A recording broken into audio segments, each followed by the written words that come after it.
오늘은 옆에 분 앞뒤 좌우에 악수를 하면서 좀 이렇게 손을 좀 잡으면서 그렇게 인사를 좀 하도록 하겠습니다. 오늘 제목 때문에 그래요. 믿음을 잊고 다음 세대를 세웁시다.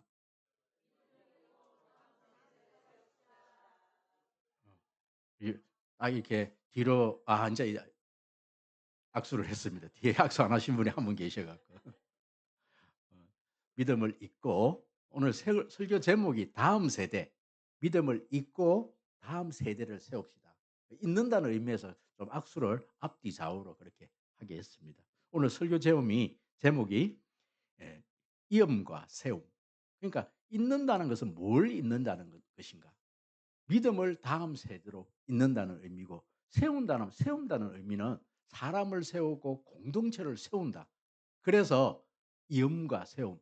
그러면 3월 20일, 21일 우리 송림교회 1박 수련회의 전체적인 주제가 이음과 이음과 세움.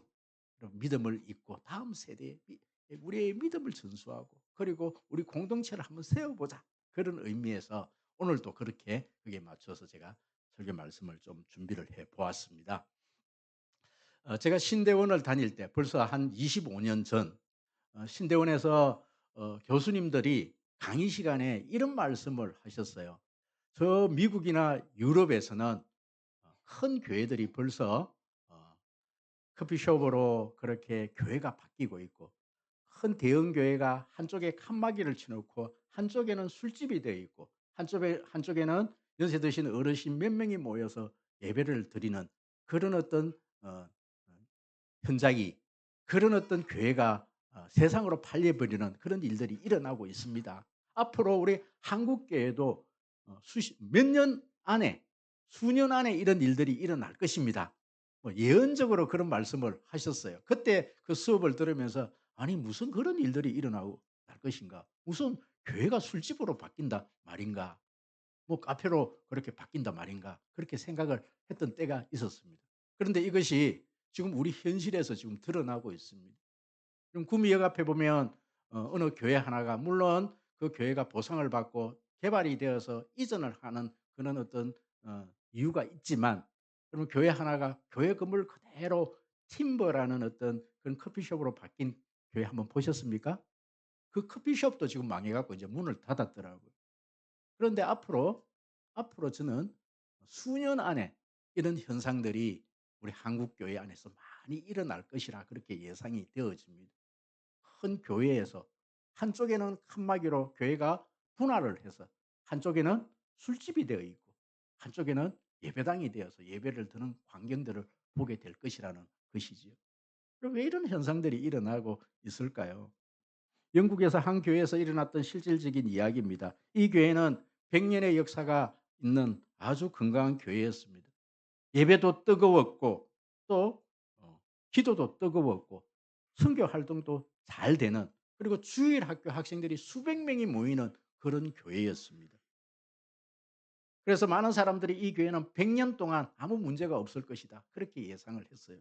그런데 시간이 지나면서 이상한 일들이 일어나기 시작을 합니다. 어느 순간에 청년들이 교회를 떠나기 시작합니다.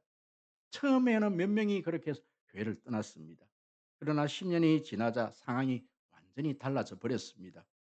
교회는 여전히 건물이 있었고 예배도 드려졌고 여러 가지 프로그램이 진행이 되어지고 있었지만, 그 교회는 청년들과 다음 세대 주일학교가 거의 없는 그런 교회로 바뀌어져 버리게 된 것이죠. 그래서 교회 지도자들이 청년들을 찾아가 남아 있는 청년들을 찾아가서 그렇게 인터뷰를 하게 되었습니다. 근데 깜짝 놀라운 그런 사실을 알게 되었지요. 이 청년들이 하는 말이, "우리는 어렸을 적에 교회를 열심히 다녔습니다. 그런데 이 교회에서 한 번도 복음을 들어본 적이 없습니다. 제대로 말씀을 제대로 배워본 적이 없습니다. 많은 수련을 참석했고 많은 프로그램에 참석해서 우리가 무슨 일들은 했지만, 즐거운 시간들은 가졌지만 나는 인격적으로 하나님을 만나본 적이 없습니다." 그럼 하나님을 만나보지 못한 세대들이, 그러면 이제 20살이 되어지고 사회에 나아가게 되어지니까 이들은 더 이상 교회를 나오지 않더라는 것입니다. 그럼 이것이 미국에 있는 한 교회의 이야기일까요? 이것은 오늘 우리들의 이야기입니다. 그럼 우리 교회는 그래도 그나마 청년들이 어느 정도 우리 청년들이 나오고 다음 세대 이 자녀들이 또 이렇게 출생을 하고 이러니까 '아 교회가 다 그런가 보다. 이만한 교회들이 다 그런가 보다.' 여러분 그렇게 생각을 하고 있지만 여러분 구민의 현실만 해도 그렇지가 않습니다. 제가 좀 이따가 어떤 그런 내용들을 좀 말씀을 드리겠지만요. 지금 한국 교회는 심각한 문제에 지금 봉착해져 있습니다. 여러분 오늘 이 이야기가 오늘만의 문제가 결코 아니었다라는 사실이죠. 오늘 본문에서 성경에서 이런 일들이 계속해서 일어나고 있었다라는 사실입니다. 그럼 오늘 사사기 2장 10절 말씀, 그럼 10절 말씀을 한번 읽어 볼까요? 10절 말씀 앞에도 있습니다. 우리 큰 소리로 한번 읽어 보도록 하겠습니다. 시작. 그 세대의 사람도 다 그 조상들에게로 돌아갔고 그 후에 일어난 다른 세대는 여호와를 알지 못하며 여호와께서 이스라엘을 위하여 행하신 일도 알지 못하였더라. 저는요 오늘 이 설교 제목에서 다음 세대 염과 세움이란 이런 제목을 말씀을 드렸는데 오늘 이 사사기 2장 10 절에서는 아주 다른 어떤 단어 하나를 지금 우리에게 말을 하고 있어요. 다음 세대가 아니라 뭐라 그럽니까? 다른 세대 이래 얘기를 한단 말이에요. 그럼 다음 세대는 뭐고 다른 세대는 뭐냐는 거예요. 앞에서 우리가 성경 본문의 배경이 그렇습니다. 그럼 이스라엘 백성들이 출애굽 광야 시대를 끝으로 이제 이들은 가나안 땅에 들어가게 되어지죠. 여러분 우리가 역사적인 배경을 잘 알고 있다시피 이 광야 세대 중에서 열 지파 북 가데스 바네아에서 그렇게 가나안 땅을 정탐하고 열 지파가 부정적으로 그렇게 보고한 열 지파 그 열 지파들은요 광야에서 다 죽었어요. 여러분 가나안 땅에 들어갈 수 있었던 사람은 그 광야 세대 중에 누구밖에 없었어요? 갈렙과 요수아. 여러분 오늘 성경은 이렇게 기록을 하고 있습니다. 여러분 갈렙과 갈렙과 또 갈렙이란 단어는 없습니다. 요수아와 장로들과 여러분 이 세대가 살아 있을 동안은 이 세대를 우리는 다음 세대라 그렇게 얘기를 하는 거예요. 이 세대는 그래도 이 여호수아와 갈렙이 하는 모든 요단강을 건너고 정복 사업을 하고 했던 그 여호수아를 눈으로 본 세대들은 그래도 여호와를 섬기며 예배드리고 제사드리고 그렇게 살았단 말이에요. 여러분 그리고 난 다음에 그 세대가 여러분 오늘 9 장에 보니까 여호수아가 인제 죽은 거예요. 그 장로들도 죽은 겁니다. 그 아들 세대도 죽은 겁니다. 그리고 무덤에 묻힌 겁니다. 그런데 그다음 세대 다시 말씀을 드리면 여호수아와 갈렙의 손자 세대 그 증손자 세대 이건 완전 다른 세대가 되어져 버렸다는 거예요. 그럼 왜 이런 현상이 일어납니까? 왜 이런 현상이 일어날까요? 이스라엘 공동체가 여러분 할배는 이런 이야기를 합니다. 믿음은 개인의 경험뿐만 아니라 언약 공동체 안에서 세대 간에 전달되어야 한다. 그래서 하나님은 그 교회를 보존하기 위해서 부모가 자녀를 신앙 안에서 양육하도록 명령하셨다. 여러분 교회 중에서 가장 작고 가장 중요한 단위가 뭐냐면은 이 하나님은 이 교회를 만드시기 위해서 가정을 먼저 만들어 놓으셨습니다. 여러분 가정에서 그 믿음을 다음 세대에 양육하도록 하나님이 명령하셨다. 여러분 그 사명을 첫째 누구 어디 어느 기관에 주셨다고요? 교회에? 아니요. 가정에 먼저 주셨다. 가정에. 뿐만 아닙니다. 교회는 하나님의 언약 안에서 다음 세대를 양육할 책임이 있다. 여러분 가정과 교회가 다음 세대에게 믿음을 이어줘야 될 다음 세대를 세워야 될 사명이 가정과 교회에 주어졌다. 여러분 이런 말씀이지요. 여러분 그래서 오늘날 한국 교회가 왜 이렇게 어려움을 당하는 거예요? 여러분 교회가 무너지기 전에 지금 가정이 무너지고 있는 거예요. 가정이 다 무너지고. 여러분 지금 여러분 이렇게 나와 있는 이 모습을 보면 아무 문제가 없으신 것 같죠? 한국 교회, 여러분 한국 교회에 가정 가정마다 가정 물론 뭐 안 그런 교회가 있지만 대부분의 많은 교회들이 지금 가정들이 지금 무너지고 있다는 사실입니다. 그럼 가정이 무너져 버리니까 가정에서 믿음의 대를 잇지 못하니까 이제는 더 이상 그것을 다 교육을 다 교회에 맡겨 놓은 거예요. 그렇다면 교회의 어떤 교육도 온전히 다음 세대의 그 믿음을 그렇게 이어주고 있느냐 그 역할을 잘 감당하고 있는가.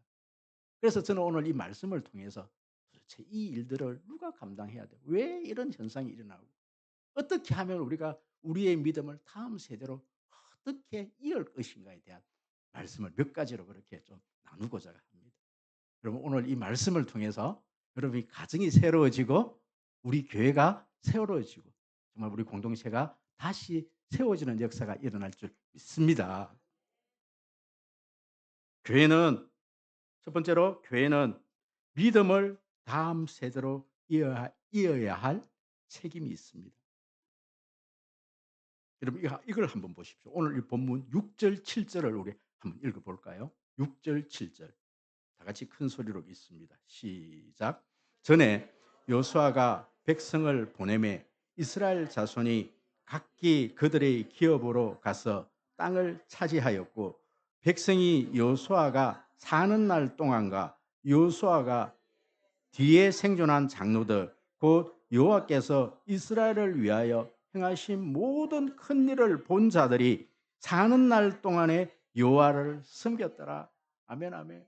그럼 보십시오. 다음 세대는 이 가나안 땅에 들어간 여호수아가 함께 들어간 여러분 여호수아 그 자녀들이 어렸지만은 이 가나안 땅에 이 여호수아와 함께 들어간 분들이 바로 이 장로들이에요. 장로들은 이 여호수아를 본 겁니다. 갈렙이 본 거예요. 갈렙이 85 세의 나이에 "이 산지를 내게 주옵소서." 그 나이에 막 산지에 헤브론 산지에 올라가 갖고 적군들과 싸우는 그 모습을 본 세대들은 눈으로 본 세대들은 그래도 그들은 여호와를 섬겼더라. 그래도 하나님을 믿고 살았다라는 거예요. 여러분 이 이스라엘 백성들이 광야 40 년을 마치고 가나안 땅에 들어가면서 중요한 사건 하나가 있습니다. 이스라엘 백성들이 애굽에서 나와서 광야로 들어갈 때 뒤에서 막 애굽 군대가 따라올 때 중요한 사건 하나가 있었어요. 그럼 그 사건이 뭔지 아십니까? 홍해 바다가 뭐 강이지만 너무 이 강이 크니까 우리가 바다라 얘기하지 않습니까? 홍해 바다가 모세의 지팡이 하나로 막 갈라지는 역사가 일어나요.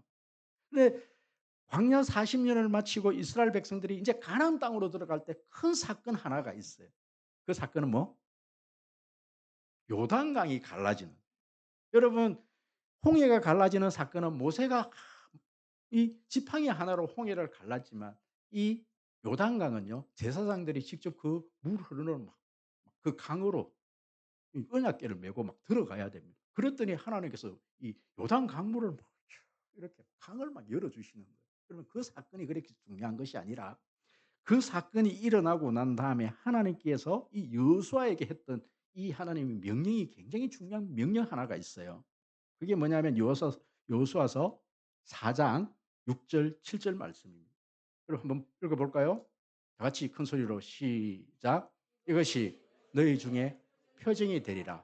후일에 자손들이 물어 이르되 이 돌들은 무슨 뜻이냐 하거든. 다 같이 요단물이 여호와의 언약궤 앞에서 끊어졌으나 곧 언약궤가 요단을 건널 때에 요단물이 끊어졌으므로 이 돌들이 이스라엘 자손에게 영원히 기념되리라 하리라 하라. 아멘 아멘. 여러분 이 돌 12가지 막 탑을 쌓고 이만한 높이 탑을 하나 이 요단강 앞에다가 세워 놓은 겁니다. 그래 이스라엘의 여러분 이 이야기는 뭐냐면 그 갈렙과 여호수아의 어떤 그 아들들은 그걸 다 봤어요. 그 돌을 쌓는 것도 봤단 말이에요. 이 사람들이 이 돌의 의미를 다 알고 있습니다. 그런데 이것은 누구를 위해서 만들어 놓은 거예요? 그 밑에 다른 세대를 위해서 이 돌들을 쌓아 놓은 겁니다. "할아버지, 할아버지." 아니면 "아빠, 아빠." 이 돌들이 뭐예요? 그러면 그때부터 뭘 얘기해 주라는 거예요? 하나님께서 어떻게 이 요단강을 건너시고 어떻게 믿음으로 이것을 건넜는지, 그리고 하나님께서 어떻게 이 갈렙과 함께 하셔서 헤브론을 정복했는지, 하나님이 어떤 분이신지 그때 너희들이 하나하나 얘기를 해 줘라. 여러분, 시청각 교육이 이렇게 중요한 겁니다. 여러분, 요즘 영화 좀 보십니까? 왕과 함께 사는 남자. 그걸 왕사남이라고 우리 권사님이 더 세련되셨습니다. 그 왕사남이다 이렇게 얘기한대요. 1,000,000 관객을 돌파했대요. 그럼 1,000,000이라 그러면 우리나라가 지금 예를 들어서 4,000,000이라 그러면요, 4분의 1이 지금 영화를 봤다라는 거예요. 엄청난 숫자입니다. 저도 지금 '야, 너무 보고 싶어요. 내가 그거는 좀 한번 봐야 되겠다.' 그런 생각이 듭니다. 여러분, 강원도 영월에 가면 그러면 산 위에 왕무덤이 하나가 있어. 보통 일반적인 왕의 무덤은요, 왕궁에서 몇 킬로 안에서 이 왕무덤을 왕의 이 무덤을 만들어야 된다는 그런 법이 있대요. 그런데 아니 이상하게 왕의 무덤이 저 강원도 영월에 하나가 있는 거예요. 사람들이 물어요. 그죠? 사람들이 의심을 가져요. 왜 이 왕의 무덤이 강원도 그 유배지, 그러니까 거기에다가 왕이 무덤이 있습니까? 이렇게 물으면 이 묻기 시작한 거예요. 그때에 이 장항준이라는 이 영화 감독이 상상력을 발휘해서 참 재미있게 영화를 하나 만들어 놓은 게 있단 말이에요. 그리고 여러분, 이 영화 때문에 인제요, 강원도 영월에 어제 보니까 TV에 보니까 어마어마한 인파가 지금 그 유배지에 지금 가는데, 꼭 강 하나 배로 건너는데 4 시간 5 시간을 걸려 갖고 그거 하나 볼 거라고, 그 무덤 하나 볼 거라고, 그 유배지 하나 볼 거라고. 그런데 보십시오. 저도 설교 준비하면서 지금 이 기념비 이거 준비하면서 여러분 그 영화가 떠올라 갖고 도대체 그 어떤 역사적인 배경이 어제 제가 밤 새벽 한 3-4 시까지 잠이 안 와 갖고요, 계속해서 역사 공부를 한 거예요. 여러분, 단종 이야기. 세종의 손자 아닙니까? 그 위에 문종 아버지가 그렇게 태어나자마자 이 단종의 어머니가 죽어 버리고, 그러면 그 위에 문종 아버지가 죽어 버리니까 그 15 살에 여러분 수양대군 아시죠? 그것도 예. 예. 그죠? 그 수양대군이 그 단종을 유배지로 보내면서 자기가 왕권을 찬탈한 이야기. 여러분, 무덤 하나 때문에, 저 강원도 영월에 있는 그 왕의 무덤 하나 때문에 여러분 이 영화가 만들어지고, 이 영화를 통해서 1,000,000 관객이 영화를 보게 되고, 이 1,000,000 관객이 지금 역사 공부를 다 한 거예요. 역사를 깨 버린 거예요. 그럼 역사 공부 오늘 제 이야기 듣고 오늘 영화관에 가시고 그리고 인제 역사책 펴 갖고 태종태세 문단세 그래 갖고 단종 얘기, 수양대기, 사실 수양대군 이야기가 또 영화로 나왔잖아요. 보셨습니까? 이정재 나온 영화 그 봤습니까? 그 제목이 뭐예요? 예? 관상. 관상이란 영화가요, 수양대군 이야기입니다. 영화 좀 보십시오. 수양대군 이야기입니다. 여러분, 수양대군 이야기의 속편이 지금 왕과 함께 사는 남자 이 이야기래요. 지금 오늘 제가 설교 이야기해야 되는데 이 영화 얘기 여러분 보십시오. 요단강을 건너온 그 탑, 12 개의 탑을 바라보면서 이 손자 세대들이 "할아버지, 할아버지, 아빠, 아빠 이건 뭡니까?" 아니 보십시오. 지금 이 각기 땅을 차지해 갖고 이스라엘 전역에 퍼져 있어요. 그러면 이 아빠들은 이 아이들을 데리고 여러분 어디 가야 됩니까? 요단강을 한 번쯤은 가 봐야 돼요. 거기에 뭐가 있기 때문에? 탑이 있기 때문에. 여러분들은 한 번쯤은 어디 가 봐야 돼? 강원도 영월 가 봐야 돼요. 한 번쯤은. 그러면서 아이들을 데리고 다니면서 역사 공부를 이 아이들을 책에서 학교에서 가르칠 게 아니라 이 무덤 하나 보여주면서 역사를 쫙 깨 갖고 역사 공부를 시키면 이 아이들은 평생 잊지를 않는단 말이에요. 그러니까 이스라엘 백성들이라면 자기 자녀들을 어느 곳은 더 데리고 가야 된다? 요단강을 데려가 갖고 그 탑 앞에서 신앙 교육을 시켜 줘야 되는 거예요. 믿음을 가르쳐 줘야 되는 거예요. 그러니까 이 아버지 세대들이 여러분 그걸 하지를 않았다라는 거예요. 그걸 하지 않았다는 거예요. 청년들이 이렇게 이야기합니다. "우리는 주일학교를 다 다녔습니다. 주일학교 캠프도 다 했습니다. 참 교회에서 많은 어떤 즐거운 일들이 있었습니다. 그런데 교회 안에서는 한 번도 예수에 대해서, 천국과 지옥에 대해서, 구원에 대해서, 십자가에 대해서, 복음에 대해서 한 번도 들어본 적이 없습니다." 그럼 이렇게 이야기를 한다라는 거예요. 여러분, 왜 이런 현상이 일어나는가? 가정에서 이 부모들이 여러분 말씀을 잃어버린 거예요. 가르칠 수 있는 부모들이 데려가지를 않는 거예요. 그 말씀의 현장으로 데려가지를 않는 겁니다. 아이들이 그런 질문을 하게끔 "아빠, 아빠 이 돌이 뭐예요? 믿음이 뭐예요? 저 십자가가 뭐예요?" 여러분 선교지에 데려가 갖고 종교개혁사 이런 것을 데려가면 아이들이 아이 때에 안 묻겠습니까? 그런 교육을 하지 않았다라는 거예요.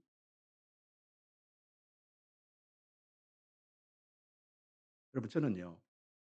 이번 주에 참 어느 목사님을 통해서 우리 한국에 있는 우리 제가 나온 학교는 여러분 우리 송림교회가 교단적으로 무슨 교단인지는 아십니까? 무슨 교단? 합동교단. 합동교단은 어느 신학대학원을 나와야 목사가 된다는 것 혹시 아십니까? 큰 소리로 총신대학원. 저는 총신대학교 MDB 출신으로 아주 똑똑한 요원입니다. 요원이었습니다. 총신대학원을 제가 막 신대원을 들어갈 때만 해도요. 8대 1, 9대 1 이런 경쟁률을 뚫고서 여러분 모집 학생들이 800 명이 되었어요. 그 경쟁률을 뚫고 거기서 공부를 하고 졸업을 해 갖고 안수를 받았습니다. 그런데 이번에 우리 총신대학원의 졸업생이 350 명이었어요. 그런데 여러분 졸업을 하려고 하면은 졸업 사정이라는 것을 하게 돼 있어요. 그런데 졸업 사정에서 120 명의 학생이 졸업을 할 수 없다라는 판정을 받은 거예요. 350명 중에서 120 명을 빼면 210 명만이 목사님이 될 수 있다는 거예요. 800 명이 나와야만이 전체적으로 우리 한국 교단이 이제 이게 다음 세대를 이룰 수가 있는데 1 년에 210 명밖에 졸업을 못 하고 있다는 거예요. 여러분 졸업 사정에서 탈락을 한 겁니다. 그런데 그 졸업 사정의 그 원칙이 그 어떤 기준이 뭐냐면은 일반 대학교를 졸업하려고 하면은 토플 점수 600 점, 학교에 따라서 500 점, 700 점, 800 점 이것을 반드시 성적을 내야만이 졸업 사정에서 졸업을 시켜줘요. 근데 총신대학원에서 뭐 영어 토플 몇 점 이걸 점수를 요하는 게 아니었습니다. 뭔지 아십니까? 성경 시험 100점 중에 60 점. 그것도요, 그것도요, 그것도 1 학기에 저희 때는 그렇게 많지도 않았어요. 그런데 요즘은 1 학년 때 2 번, 2 학년 때 2 번, 3 학년 때 4번 10 번의 시험을 치게 돼 있대요. 왜 이런 이 60 점을 성경 시험 60 점을 통과 못해 갖고 120 명이 졸업을 못했다라는 거예요. 그 시험 성적이 뭐 굉장히 고시처럼 어려운 문제가 아니라 일반적으로 주일학교만 고사대에만 잘 쳤어도 통과할 수 있을 수준의 성적을 냈는데도 신학대원 전도사님들이 성경 시험 60 점을 패스를 못 했고 졸업을 못 했다는 거예요. 이게 지금 한국 우리 총신대학교 대학원 전도사님의 현실입니다. 지금 우리 교회는 아예 그 전도사님이 안 계셔요. 그런 전도사님도 지방에는 내려올 전도사님이 여러분 안 계십니다. 요즘은요 전도사님이 정말 하늘의 별 따기입니다. 성경 시험 60 점을 못 받는 전도사님. 여러분 이것은 성경 시험의 문제가 아니라 이 전도사님들에게 여러분 복음이 있을까요? 생명이 있을까요? 경험이 있을까요? 이분들이 정말 예수를 경험했을까요? 여러분 제가 지금 신학교에서 지금 학생들을 가르치고 있지만 여러분 우리 지금 오히려 구미 신학교의 수준이 지금 총신 신대원 수준보다 훨씬 그래서 대안이 뭐냐면은 지방에서라도 전도사님들이나 이 다음 세대를 가르칠 수 있는 다음 세대에서 생명을 전할 수 있는 지도자를 제대로 한번 양성해 보자. 이것이 대안으로 지금 떠오르고 있는 거예요. 여러분, 이게 총신대학원만 그럴까요? 여러분 가정에서 이 1 차적인 책임은 어디에 있다?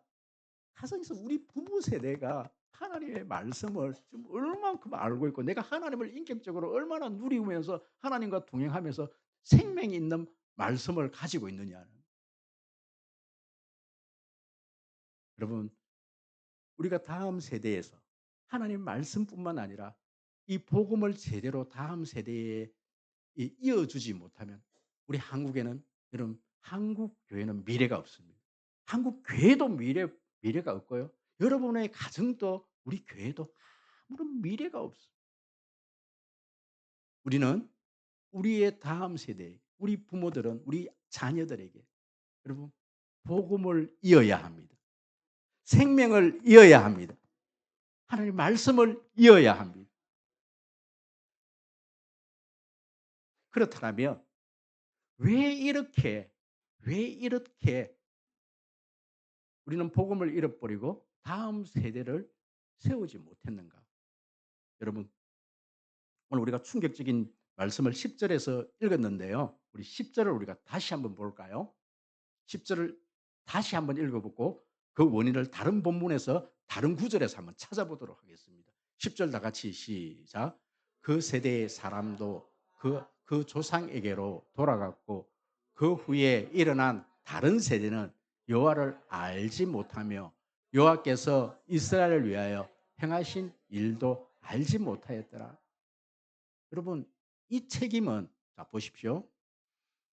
여호수아와 갈렙의 아들 되는 그 장로 세대, 그 아들 세대는 여호수아와 갈렙이 했던 그 모든 요단강 건넌 일, 저 헤브론 정복하는 이야기, 가나안 정복하는 그런 것들을 눈으로 본 세대입니다. 그런데 그 아버지 이 집 그 장로들 세대가 사실 문제겠지요. 그래도 자기들은 그래도 할아버지를 봤단 말이에요. 아버지를 봤단 말이에요. 그런데 지금 10 절에서 말하는 다른 세대, 이 손자 세대는 할아버지가 한 일은 보지를 못해서, 그러면은 그 신앙은 누구에게서 배워요? 아버지에게서 배우는 거예요, 아버지에게서. 그런데 이 아버지가 어떠했는지 사사기서 2장 3 절을 한번 볼까요? 여기 있습니다. 앞에 있습니다. 사사기서 2장 3절 다 같이요. 시작. 그러므로 내가 또 말하기를 내가 그들을 너희 앞에서 쫓아내지 아니하리니 그들이 너희 옆구리에 가시가 될 것이며 그들의 신들이 너희에게 올무가 되리라. 제가 지금 4 절까지 했는데 2 절은 이렇게 말씀을 하고 있습니다. 2 절이 사실은 중요한데요. 2절 제가 한번 읽어 드릴게요. 너희는 이 땅의 주민과 언약을 맺지 말며 그들의 제단을 헐라 하였거늘 너희가 내 목소리를 듣지 아니하였으니 어찌하여 그리하였느냐. 자, 이거는 누구에게 하는 말이냐면 여호수아와 갈렙의 아들 세대, 장로 세대들에게 한 말이에요. 너희들은 가나안 땅에 들어가거든. 지금 우리가 6 절 7 절을 읽었잖아요. 그들이 이제 땅을 어느 정도 정복했고 각각 자기의 땅으로 다 돌아갔다 그랬잖아요. 그들이 각각 자기에게 할당된 자기에게 주어진 그 땅으로 돌아가 갖고 분명히 하나님께서 뭐라고 명령하십니까? 너는 거기에 있는 그 족속들하고 절대 언약 맺지 말아라. 그리고 그들을 어떻게 해라? 다 쫓아내라. 그리고 그들의 산당과 그들의 우상을 다 깨부숴라. 그런데 이 장로 세대, 갈렙과 여호수아의 이 아들 세대인 그들을 어떻게 했다? 쫓아내지 못했다. 그들을 종으로 삼고 에브라임 지파 같은 경우 오히려 그들을 종으로 삼고 그들의 어떤 노동력을 취해서 경제적인 이득을 누리고 그들의 섬기는 신들 바알과 아세라와 그런 우상을 함께 섬기면서 그들과 더불어 살았던 거예요. 그래도 이 장로들은 아버지 갈렙과 여호수아의 어떤 걸 봤기 때문에 하나님을 알고 있기 때문에 예배는 드린단 말이에요.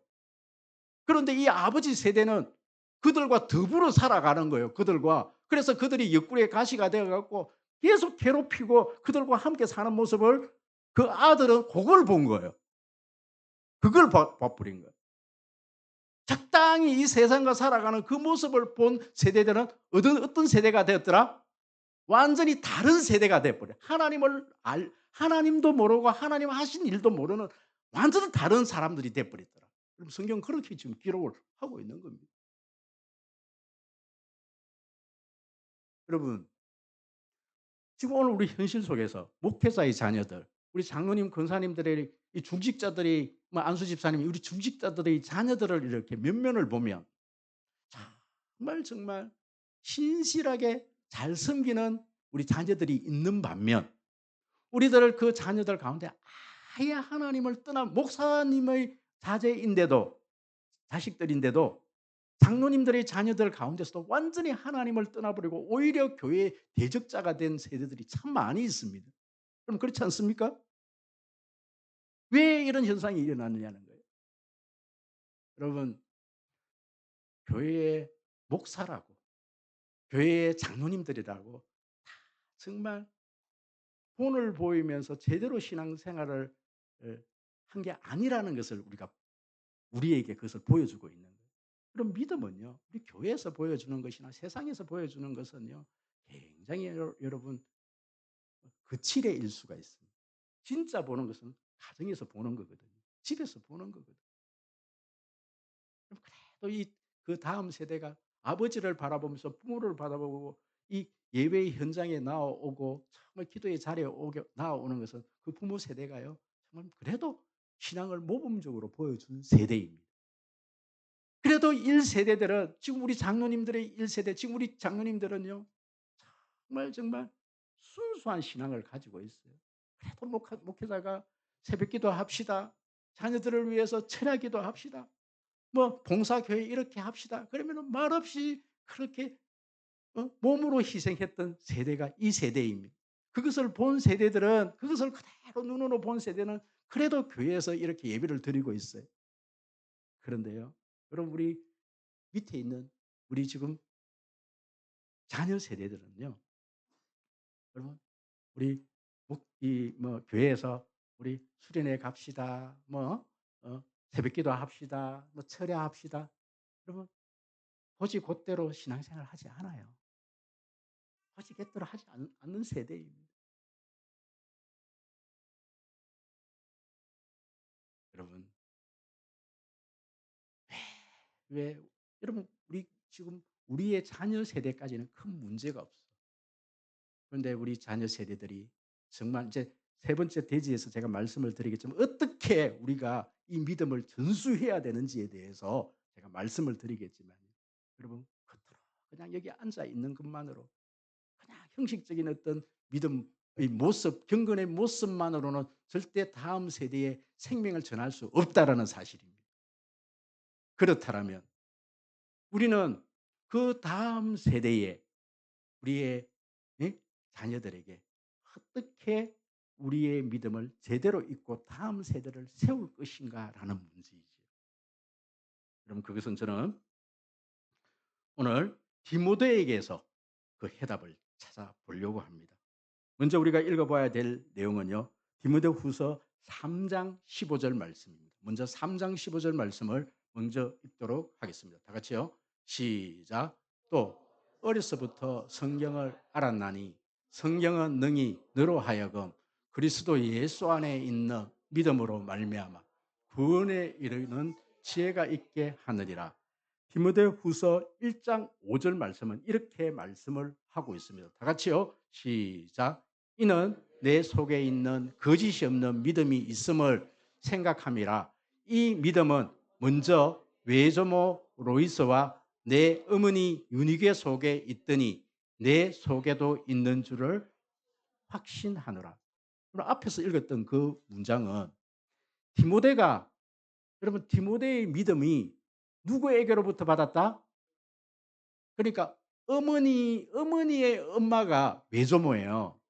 외할머니예요. 외조모는 외할머니 그러니까 어머니는 자신의 어머니는 그 믿음을 누구에게로부터 받았다? 자기 어머니에게 받았다. 시어머니 죄송합니다. 시어머니에게 받은 게 아니에요. 좀 죄송하지만 누구에게 받은 거예요? 친정엄마, 외할머니에게 받은 거예요. 유대 사회에서는요. 아버지가 이방인이라도 뭐 헬라인이나 이방인이라도 괜찮아요. 엄마만 유대인이면 유대인이에요. 그 이유가 뭡니까? 엄마 신앙 교육이 최고라는 거예요. 여러분 자녀들의 신앙 교육은 죄송하지만 누구에게 책임이 있다고요? 엄마에게. 그렇다고 아버지가 책임 없단 말은 아닙니다. 분명히 자유하지 마십시오. 여러분 그만큼 신앙 교육은 엄마가 가정에서 신앙을 제대로 물려줘야 돼요. 여러분 보십시오. 어렸을 때부터, 어렸을 때부터 이 디모데는 엄마로부터 할머니로부터 할 때부터 엄마 손을 잡고 교회 가고 기도 생활하고 말씀 공부를 했다라는 거예요. 그럼 잘 들으십시오. 우리의 자녀들이 엄마 아빠를 따라다니면서 여행을 할 나이는 여러분 이제 고등학교를 지나버리면 더 이상 따라다니지 않습니다. 여러분 자녀 교육은요. 그렇게 긴 시간 막 30, 40 까지 뭐 캥거루처럼 막 품고 여러분 그렇게 신앙 교육을 시키는 게 아니에요. 신앙 교육은요. 그 시기가 있더라고요, 시기가. 아이들이 사춘기를 지나기 전까지 신앙 교육이 할 수 있는 거예요. 물론 그 이후에도 가능하죠. 해야 되지요. 하지만 그만큼 어렵다는 얘기입니다. 아이가 내 품에 있을 때. 여러분 어? 이 요게벳이 그 젖먹이면서 이 모세에게 신앙 교육을 시켰던 그 시기 그것만으로도 충분하다는 거예요. 그 시기에 어떻게 하느냐. 어렸을 때부터 이 외조모 로이스와 이 유니게 어머니 유니게는 이 디모데를 어렸을 때부터 이 말씀 교육의 현장으로 데리고 다녔다라는 거예요. 그리고 그 믿음이 어떻게 해요? 엄마 할머니의 신앙은 순수한 신앙이에요.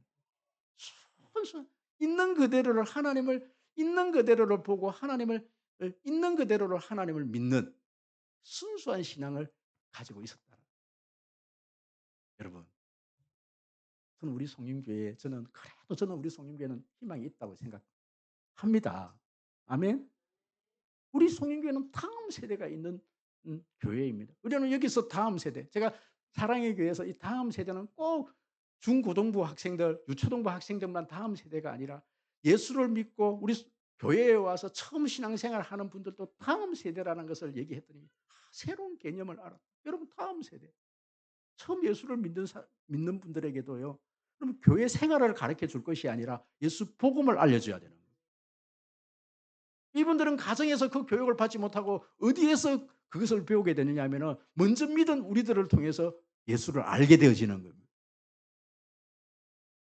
저는 우리 송림교회가 제가 왜 1박 2일 동안 전 세대가 한번 모여서 같은 공간에서 같이 먹고 여러분 가정에서 안 돼요. 물론 가정에서도 그런 걸 잘하겠지만 온 교회가 한 가족이라는 그 어떤 생각 때문에 같이 한번 모여 갖고 같이 밥 한 그릇 먹고 같이 잠 한번 자보고 그러면서 같이 하나됨에 관계되는 생각들을 이야기하는 시간들을 한번 가져보자.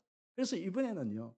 우리 지금 다음 세대 우리 청년들이 그 모든 프로그램을 다 기획하고 다 짜고 모든 것들을 다 지금 만들라고 제가 그렇게 제가 일방적으로 한 게 저는 쓰는 시간 딱 20분 설교밖에 안 하고 나머지는 전부 우리 청년들이 다 만들어요.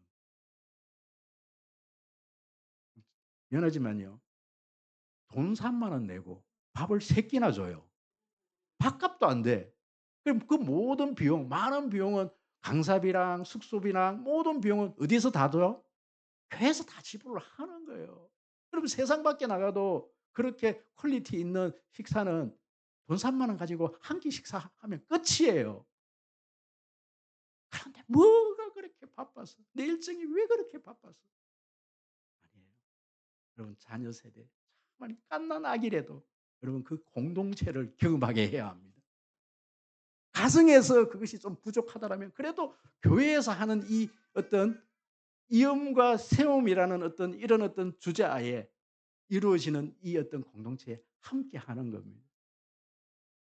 그럼 거기서 믿음을 배우는 거예요. 그러면 이 유니게와 로이스 할머니는요. 디모데를 그렇게 데리고 다니는 거예요. 강원도 영월 가 갖고 이 무덤의 의미가 뭡니까? 데리고 다니면서 여러분 요단 강가에 가 갖고 이 돌이 뭡니까? 우리 아이들을 여러분 믿음의 신앙의 어떤 발자취를 따라서 저는 우리 송림교회 다음 세대는요. 이제 정말 그런 곳으로 데리고 다니면서 신앙 교육을 시켜요. 이게 뭡니까? 이게 뭡니까? 십자가가 뭡니까? 왜 예수님이 골고다 십자가 여러분 거기에 가 보면서 여러분 그 십자가를 배우게 해야 되는 거예요. 머리로 이론으로 생각으로 지식으로 배우는 것이 아니라 삶의 현장에서 배우는 거예요. 가장 큰 어려운 순간에 엄마가 밤에 이 아이를 데리고 가고 그래서 저는요. 제가 제 인생에서 가장 어떤 어려운 결정을 내릴 때 꼭 금식 기도를 한 곳이 있어요. 부산에 가면 가덕도 가덕기도 지금은 이제 음 거기에 뭐 공항 때문에 길이 다 다리가 놓여져 버리고 섬이 아닌데 예전엔 배를 타고 들어가 갖고 저 이북에서 어느 전도사님 한 분이 이북에서 내려와 갖고 평생 결혼을 안 하고 거기에서 기도하다가 기도원을 만들어 놓은 그분은 이제 돌아가셨어요. 그 기도원이 하나 있습니다. 저는 처음 갈 때 배 타고 들어갔어요. 제가 결혼을 할 때도 제가 3일 금식을 그곳에서 했고 제가 송림교회 올 때도 제가 금식을 그때는 금식은 하지 않은 것 같네요. 제가 하루를 이제 가는데 누구를 데리고 갔냐면 제 큰아들을 데리고 간 거예요. 제 큰아들을 데리고 저는 제가 거기서 늘 뭐 어려운 순간마다 제가 3 일씩 금식하던 곳이니까 바다를 보면서 교회 벽을 보면서 막 "송림교회 하나님 송림교회 제가 갈까요 말까요?" 그러면서 거기서 제가 1 박을 했나요? 어쨌든 제 아들을 데려갔어요. 그랬더니 이 아이는 제가 막 기도를 하고 있으니까 "아빠, 아빠 심 심심해, 심심해." 애가 밖에 나가고 바다에 가고 바다 한번 쳐다보고 낚싯대 한번 던졌다 낚시도 없는 낚싯대 한번 들이었다가 거기 있는 거죠. 그리고 또 쫓아와 갖고 "아빠, 아빠 왜 여기 와 갖고 왜 이러고 있어?" 여러분 이 아이가 어떤 인생의 가장 큰 어려움의 어떤 문제를 두고 기도를 해야 될 어떤 그런 일들이 있다면 여러분 그때 그 그 어떤 기도의 현장이 여러분 기억나지 않을까요? 여러분 우리 부모 세대들이 너무 내가 지금 힘들어서 힘들고 어려운 어떤 기도해야 될 그 현장에 우리 자녀들을요. 우리 자녀를 걱정한다고 그냥 내버려 둘 것이 아니라 우리 자녀들을 내 문제를 우리 자녀들에게 얘기를 하고 "우리 같이 좀 기도해 다오." 그리고 같이 기도원에 가서 손잡고 한번 기도해 봤던 그 어떤 경험이 있는 그 아이들은요. 정말 부모가 힘들 때 부모를 위해서 기도해 줄 줄 아는 아이가 되어집니다. 아이를 데리고 다니면서 좋은 여행지, 좋은 어떤 그런 어떤 관광지 좋아요. 다 좋습니다. 그런데요. 우리 자녀들을 믿음의 현장으로 데려가는 여행들 여러분 저는 우리 성린교회가 이런 공동체 되어지기를 소원합니다. 우리의 믿음을, 우리의 생명을 다음 세대의 자녀들에게 전하고 이 자녀들이 거룩한 사회에서든 교회에서든 거룩한 공동체를 세우는 그런 교회이기를 축원드립니다.